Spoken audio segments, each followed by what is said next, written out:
Hey everyone, today's video is going to be about accents and how it might affect you in the classroom. As you can tell, I'm from London, I have the accent and it's not very difficult to tell and I don't really hide it, but I found that sometimes it can cause a few problems in the classroom. Korean students are taught with a standard American accent, so they don't really often hear a wide variety of accents in their classroom. So like the audio in their books and the role plays and stuff that they hear are all done in a standard American accent. So sometimes when they hear a random accent that they're not very used to, for example mine, it can throw them off a little bit. It isn't something that is too much of a problem in my classroom. When I first got to my school, my kids didn't understand anything I said, but over time they got very used to the way I said things, and I don't blame them. English isn't their first language, and even a lot of my American friends,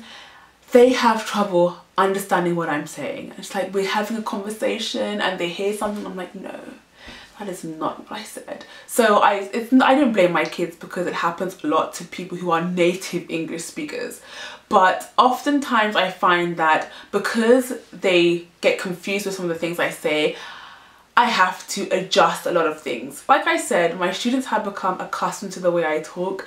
So when I say funny sounding words like water, they know exactly what I mean. But sometimes words that I've not said too often, they can become a little bit confused with the meaning of the word. So during things like dictation, if they have to do that and I say a word, they are really baffled by what I've just said, even though it's in the key expression that they have studied, they are still confused as to what I've just said.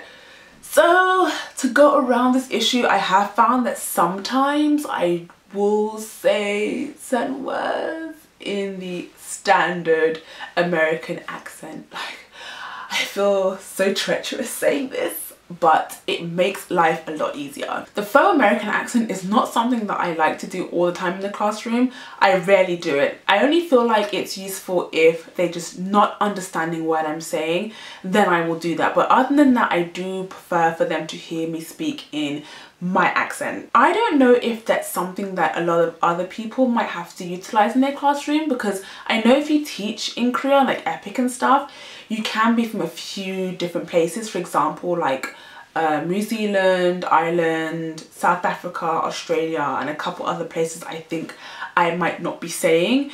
So some of those places, people do tend to have quite strong accents. So I don't know if they have to switch up their accents, but that is something that you might need to consider. So there are a few other ways that you can help your students to understand you a bit better. So obviously you can slow down the way you speak, because I know I personally speak like a million miles an hour. So I really had to slow down the way I say words and also to enunciate your words.